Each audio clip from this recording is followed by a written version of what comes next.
Hi visuals and welcome back to the channel and welcome back to another... Why the fuck's the Xbox turned off? That's not... Welcome back to another why the fuck is the Xbox turned off? Not that I've just... Why do I even need it on? I'm recording these and going... Whatever. Welcome back to the channel and welcome back to another game review. To be fair, we did play it on the Xbox. Just kind of see at the corner of your screen maybe a little... Anyway, we're here for the spoiler-free review. Kind of spoiler-free review.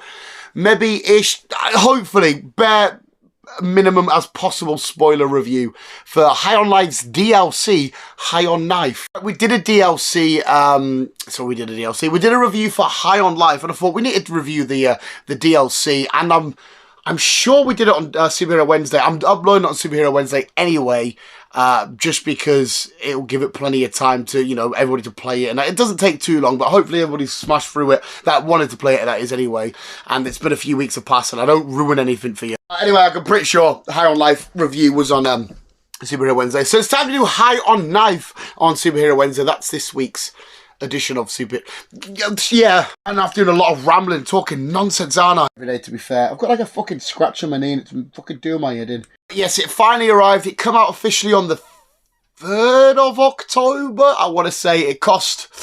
I think it was 13 quid for the DLC. And it's a nice little DLC. It took me about 4 to 5 hours to complete through everything, get all collectibles, get all achievements, and do everything you needed to do. About 4 to 5 hours, but I guess you can play it at a slow, steady pace. You could drag it out to, like, I don't know, 8, 9, 10, whatever it is. But it was a nice, fun little DLC. But it does have a little grey cloud over it. Of course, being Kenny, Justin Roiland. Now, if you're big fans of Rick and Morty and all that kind of stuff, you know the story behind Justin Roiland, what's gone on there. Even though it's still a bit bizarre, because he was proven innocent of all these charges and stuff.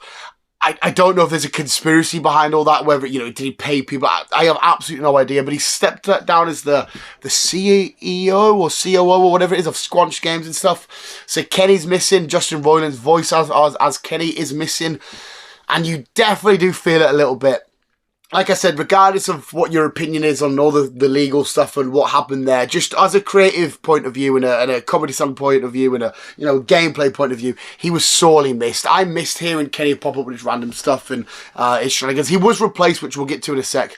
Yeah, I kind of feel like it left it a little bit flat. The other guns were still funny, you know, Creature and Gus, you know, they were still fun and had their moments, but it was like the dynamic between them all and the story that brought all the guns together and shit. That sounds weird, doesn't it? Kenny sort of being the heart of it. Yeah, I really... Knifey was still great. He's obviously the title character of the whole DLC anyway, and Knifey was phenomenal, still kept it up. And no one fell flat. Like, I'm sorry, I'm not trying to say it was crap because Kenny wasn't there, but it was definitely missing that iconic voice, the iconic ooh, ooh, ooh, and all that kind of stuff was completely missing, and I definitely do feel like the DLC would have been a little bit better if Kenny was still in it. I understand why he's not, because of whatever the issues are outside of, you know, this weird world of High on Knife and High on Life. I get why he's not there. He is replaced with a gun called Harper, who doesn't actually really say a hell of a lot. She's got all the same traits as Kenny had, you know, the same glob shot and all that kind of stuff. It's the same gun, just looks different, and it's played. The gun is now called Harper. Can't remember the actress's name that plays it. And she does a great job. She's absolutely fine. Her lines, you know, still get a chuckle and whatnot, but it just wasn't that same feeling. If we went through the whole game with her, you would have said, oh, who the fuck's this Kenny guy? Where's Harper? But it's because he's... But anyway, she still did really, really good, and it was still funny, and it's probably the gun I use the most anyway, so I was trying to interact with her as much as possible and hear what lines she had to say, and during certain conversations with different slugs and whatnot, what her, you know, comedy lines and stuff were. But yeah, she was fine. The whole story is, we need to get Knifey back to his homeworld, because his home... What the fuck was his homeworld called again? Oh, I want to say it started with an M. Anyway, some other knives from his homeworld have sent him a parcel and it's been misdelivered and somewhere else. We have to go to explore this place called Salt Lake City. It's a whole world of like crazy, weird slugs and fucking dry desert shenanigans and weird stuff. As like the rest of the game is already weird. The same sort of villains that pop up, the ant people and the one-eyed dudes and all that kind of shit. You know, the people that you fought at the G3, but they're not part of the G3. They still come up as the normal baddies, the little crab things. They have a new creature in it, like the little fucking headlicey thingy, whatever they were. They have like ones with big stones on their back now. Go around, try and get all these parcels, try and find Kenny's parcel, and then he can get back to his home. Muxalon Prime. I feel like that's the name of it. But anyway, so you're chasing it down for this, try and find this package, and Knifey can find his way back home.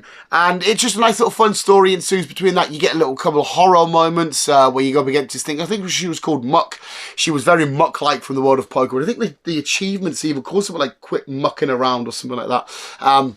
You go from this happy, bright desert, oh, crazy, weird slugs I'm sliding about. Thank fuck we've got the slide feature, though, visuals, because it's quite a biggish area. And you have to do a lot of travelling. And if we didn't have the slide, the boost feature, it would be fucking a nightmare to get about. But luckily we do have it. But you're having fun, plodding about. You see these weird fucking creatures that are getting poached and whatnot. You have to do like a little side mission to stop that. It turns out it was a human that's causing these poachers to hunt down these weird ass creatures. You get inside one of them at one point. I'm full spoilers here, aren't I? I'm sorry. You have to fall in love with a fucking bacteria. It's not sort of called a fucking thing. It's like a, what the I can't remember the friggin' word.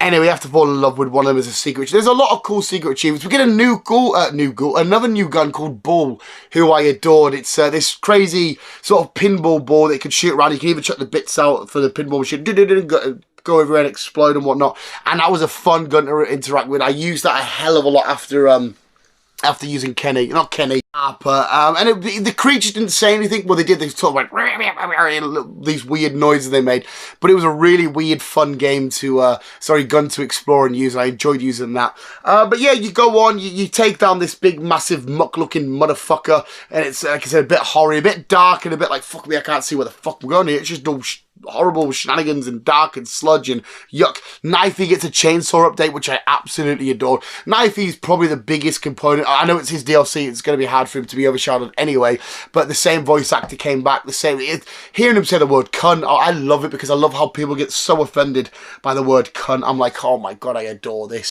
It was more fun. It was more fun from the world of High on Life. High on Life itself is a short game anyway. It's not to be taken seriously. You're not to be like, oh, it's not very good as a shooter and all that. It's a bit of dumb fun. It's to go in, hear some weird shit, see some aliens twerking and blow shit up. That's all you're there for. And High on Knife explores that a little bit more. But like I said, with Knifey, you eventually find Knifey's home world, and you say, I've come back, and they're like, oh no, we were just returning your parcels back, because it was his the rest of his species kicked him off his planet because he was annoying and too violent. There were knives that didn't want to stab shit, whereas I want to fucking stab shit, I want to fucking blah blah blah. And they didn't want to be that violent, so they kicked him off world. But they're like, we're not total dicks, we're going to send you your stuff, that's why we sent you it, but we don't really want you back. And as they're getting taken away to this new light, this new planet, whatever, you just go and you slowly fuck everybody up, and then credits roll, and that's it. See, I do have a couple. Have I missed everything? Justin Roiland, of much Harper. So yeah, I think that's pretty much the gist of it done. There's a big, massive guy in the middle of it all who you have to have a bath with. Oh yeah, like nice, relaxing, fucking sauna sort of thing, which is weird. There's a nice little callback to an old school comedy sitcom Frasier. Whatever the fucking show was, you'll recognise it as soon as you see it. I think again as well, there's an achievement for doing stuff in there. There's a couple of little mini games you could do, like with Ball, or there's a couple of races and stuff. A couple of collecting some trading cards and whatnot. Collecting parcels which contain weird items like fucking a spatula or some shit, tape. There was a couple of collectibles you got where it was 101 paperclips box and 101 paperclips loose. And it's like, okay, this is some weird items to get. So it was fun. About 4 or 5 hours, I think it was, that I did it in. I've just sat down, smashed it off, okay, done a story, collectibles. I had to replay the story once again, but it was about 2 minutes into the replay that I could knock it off. I had to get the achievement for bathing with the guy in the middle. Again, I can't remember his name. The lad in the middle, and you have to do it and get your relaxo meter fully filled. Whereas the first playthrough, because you're dying off it, I was jumping in and out and whatnot. But that was it, then done, dusted. So visuals, it's going to get a 10 out of 10. I can't lie. Don't get us wrong, it's not the most elaborate, well thought out, well structured thing ever. It was just fun to go around and carry on stabbing shit up and blowing shit up with my gun and my knife and talking to us, seeing weird creatures, exploring this beautiful, weird world of High on Life. I hope we expand on the High on Life world with either a second game or in the future a mini TV series or something. I love this world of the bounty hunters and the weird aliens and worlds and planets we can visit in this amazing universe. So I want to explore it a bit more. I love the trading cards you collect in this as well. I would love to be able to collect them. The artwork's disgusting at points, but it's like, it's so beautiful. But visuals, the DLC for High on Life, High on Knife gets a 10 out of 10. You'll laugh, you'll have fun, you'll get it done quick, a couple more achievements just to add to the collection, and a nice little way to expand the story. I will say as well, they do kind of reference what happened to Kenny, because it's been 2 years from the events of High on Life to High on Knife, and they just say, I think it was Gus that said it for me, about don't drop more guns or something. Remember what happened to Kenny a few years back, or some shit like that. But that's about it. I don't know if they could say much, or if they wanted to say much. I don't know. But visuals, like I said, 10 out of 10. Go check out High on Knife if you have High on Life and you're in two minds about getting the DLC. I completely recommend. I completely recommend the whole lot. You can do the whole lot in one, probably in the space of a day. But visuals, thank you so much for watching. That was my review. If you did enjoy the review, Wabuski and Shanuski, let me know in the comments below anything you want to let me know about this game or the world of High on Life or High on Knife or Rick and whatever. And thank you so much for watching. We'll keep beating you and keep on web slinging out.